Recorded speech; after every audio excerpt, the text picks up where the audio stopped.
Jangan lupa subscribe YouTube channel Metro TV News dan jangan lupa nyalakan notifikasinya. Segmen Money Talk di Senin kali ini menghindari jebakan Batman Pay Later ya. Jadi seperti apakah saat ini membeli apapun kayaknya semakin mudah secara transaksi tapi juga lebih mudah secara pembiayaan. Tentunya dengan adanya sistem pembayaran Pay Later. Pay Later itu memudahkan konsumen untuk membeli sesuatu bahkan sebelum memiliki uangnya. Bahkan siapapun bisa mengajukan Pay Later, tidak seperti kartu kredit yang memiliki banyak persyaratan. Namun sayangnya pemirsa, kemudahan ini malah membuat orang terjebak dengan utang-utang yang timbul dari Pay Later. Padahal fungsi Pay Later adalah memudahkan, tapi malah berujung menyulitkan. Lalu apakah ini salah Pay Later? Belum tentu, bisa jadi yang keliru adalah orang yang menggunakannya.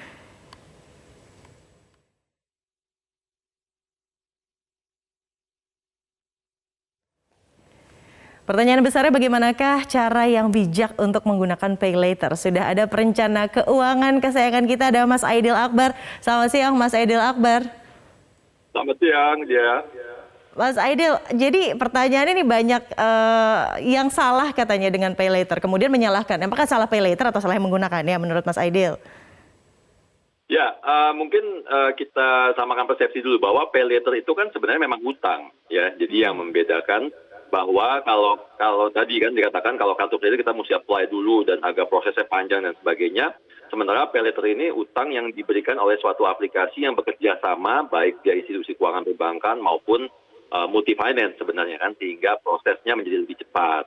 Jadi yang jarang sekali dilupakan oleh orang-orang adalah bahwa ya itu sebenarnya utang, sama aja seperti kita punya kredit serbaguna lah, seperti itu ceritanya. Iya. Sebutan kerennya mungkin utang 4.0 gitu ya, dengan judul Pay Later. Nah, Mas Aidil, tapi ini menjadi, ini kan saya juga memang pengguna Pay Later begitu ya. Banyak sekali godaan-godaan nih dalam tanda kutip, apalagi di masa pandemi seperti ini. Sepertinya banyak yang harus dioptimalkan dengan kelebihan Pay Later. Katakanlah iuran bulanannya yang sepertinya sangat murah gitu, terdengarnya hanya Rp30.000 saja. Belum lagi ketika kita update aplikasi, itu ada pula Anda bisa loh menaikkan pagu Pay Later-nya. Itu yang awalnya dengan iuran yang sama. Anda bayangkan pemirsa, ini iurannya hanya Rp30.000, tiba-tiba pagunya tuh bisa ditambah terus. Sampai akhirnya kan kita tidak bisa mengendalikan begitu ya. Nah ini bagaimana ya siasat untuk menghindari godaan-godaan Pay Later ini? Ya, jadi sebenarnya gini, balik lagi apakah Pay Later itu baik atau tidak sangat tergantung dari barang yang kita beli ya. Jadi kalau memang barang, contoh seperti saya pada saat pandemi mulai tahun lalu, ketika udah mulai nih kita komunikasi lewat internet, lewat laptop gitu ya, laptop saya hang tuh waktu itu. Jadi mengharuskan saya harus beli laptop baru yang harganya lumayan cukup mahal. Nah ketika itu saya menggunakan jasa Pay Later karena setelah dihitung-hitung ternyata bunga yang saya bayarkan nggak terlalu besar. Sementara laptop yang saya pakai sekarang ini, yang kita saksikan sekarang ini, itu cukup produktif karena saya bisa pakai untuk ngajar, talk show, seminar, dan lain sebagainya. Nah dalam hal ini Pay Later sangat produktif. Tapi ketika kita membeli barang-barang yang sifatnya konsumtif, yang memang tidak meningkatkan produktivitas kita, tidak bisa menghasilkan uang dan lain sebagainya, jatuhnya kurang lebih hampir sama seperti kita pakai kartu kredit atau pakai kredit yang lain. Gitu. Jadi kita harus bijak menggunakan Pay Later untuk kebutuhan apa. Gitu. Nah itu yang bisa dioptimalkan ya, karena memang ada beberapa promo. Jadi intinya harus pintar menghitung gitu ya. Ada barang-barang yang katakanlah dengan promo Pay Later itu akan jauh diskonnya dan bisa dioptimalkan oleh para penggunanya. Nah juga nih yang racun lagi dalam tanda kutip, ketika Pay Later ini sudah terafiliasi langsung dengan akun M-Banking katakanlah seperti itu ya. Jadi akhirnya lebih memudahkan untuk top up, untuk membayar. Nah formula yang tepat, apakah kita harus menunggu deadline dalam tanda kutip akhir bulan untuk membayar Pay Later, atau katakanlah oh ya sudah tadi karena Pay Later tidak sempat dan lain sebagainya, atau hanya memanfaatkan promo lalu sorenya langsung dibayar, atau seperti apa nih Mas Aidil? Sebenarnya balik lagi tadi, kalau memang kita tujuannya adalah untuk hal yang sifatnya produktif dan kita memang sudah punya budget bulanannya, maka nggak apa-apa dicicil tiap bulan, gitu ya. Karena kan jatuhnya misalnya tadi, contoh kan sekarang ini zaman pandemi banyak orang-orang yang tiba-tiba buka catering, buka PO masakan, ya butuh peralatan dapur yang relatif cukup mahal lah misalnya. Nah itu dibayar pakai Pay Later nggak apa-apa, karena nanti kita bisa mencicil dari hasil penjualan misalnya, gitu ya.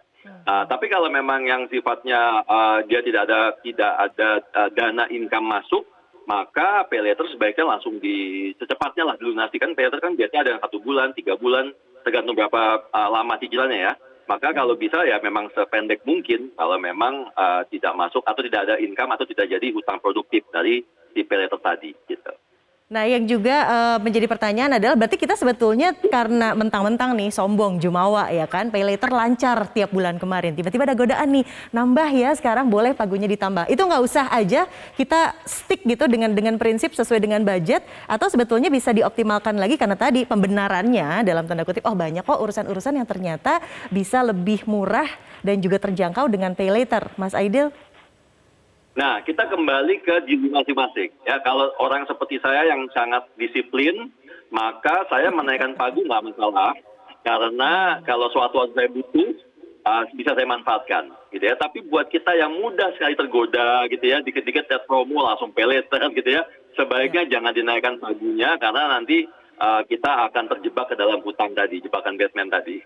Oke. Nah ini jebakannya supaya tidak terlalu banyak, kan kebanyakan ada yang sudah memiliki kartu kredit begitu ya. Tapi ada yang juga sudah merasakan nih kemudahan dari pay later, apalagi dengan proses administrasi yang mungkin tidak se-complicated kartu kredit begitu ya.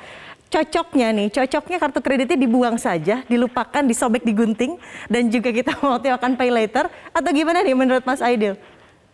Jangan dong, kartu kredit juga punya fungsi yang bagus ya. Contoh misalnya kayak kalau kita harus check-in itu kan biasanya kita harus ada deposit. Nah itu kan daripada kita taruh uang 500.000, 1 juta, kita lebih baik pakai kartu kredit ya kan. Terus kalau misalnya nih sewaktu-waktu kita sampai sakit, masuk rumah sakit, malam-malam ya jam 12 malam gitu, kan kartu asuransi belum bisa dikonfirmasi, mau nggak mau kita kasih jaminan pakai kartu kredit. Jadi kartu kredit itu punya fungsinya banyak sekali. Yang baik terutama untuk jaminan-jaminan kalau kita bepergian dan sebagainya. Tapi di luar itu ya kalau memang kita ada utang secepatnya dilunasi. Jadi masing-masing ada fungsinya sih sebenarnya. Ya, tidak serta-merta pay later menggantikan kartu kredit kalau menurut saya. Jadi dua-duanya sih boleh dimiliki dengan catatan tadi ya, kita disiplin dan kita juga mengerti bagaimana cara menggunakan yang benar. Iya, karena banyak juga orang yang merasakan, oh iya ya ternyata mudah menggunakan pay later dan mungkin akhirnya digunting saja atau tidak digunakan. Tapi ternyata tadi kata-kata dari Mas Aidil adalah berbeda with fungsinya, masing-masing ada kelebihannya. Kartu kredit bisa dioptimalkan, pay later bisa dioptimalkan dengan syarat ya. Kita sudah mampu mengestimasikan membayarnya supaya hutang tidak menumpuk. Terakhir Mas Aidil silahkan diberikan saran yang paling ideal, yang paling bijak untuk para pengguna pay later supaya tidak sampai hutangnya menumpuk, Bangga. Ya, buat para pemirsa, yang paling penting adalah kita mengukur diri kita sampai seberapa besar kemampuan kita untuk membayar cicilan. Kan seperti biasa, financial planner selalu bilang, kemampuan adalah 30% dari penghasilan dipakai untuk bayar cicilan. Nah, dari situlah nanti kita bisa mengukur bahwa seberapa tinggi sih pagu kredit yang kita sebaiknya miliki di pay later tadi, dengan catatan kita disiplin ya, disiplin dalam hal pembayaran. Nah, dengan cara seperti itu, kita bisa manfaatkan pay later tadi dengan lebih efektif lagi. Kita bisa manfaatkan pay later lagi dengan lebih efisien gitu ya, karena kemudahannya dan juga secara bunga relatif juga kalau saya hitung-hitung juga nggak terlalu tinggi ya dibandingkan bunga kartu kredit atau dengan bunga pinjaman yang lainnya tuh cukup kompetitif kalau menurut saya dengan kecepatan dan kemudahan transaksi. Jadi bijak-bijaklah dalam bertransaksi dengan pay later. Tadi balik lagi fungsikan sesuai dengan kebutuhan kita dan juga sebaiknya untuk tujuan-tujuan yang sifatnya produktif.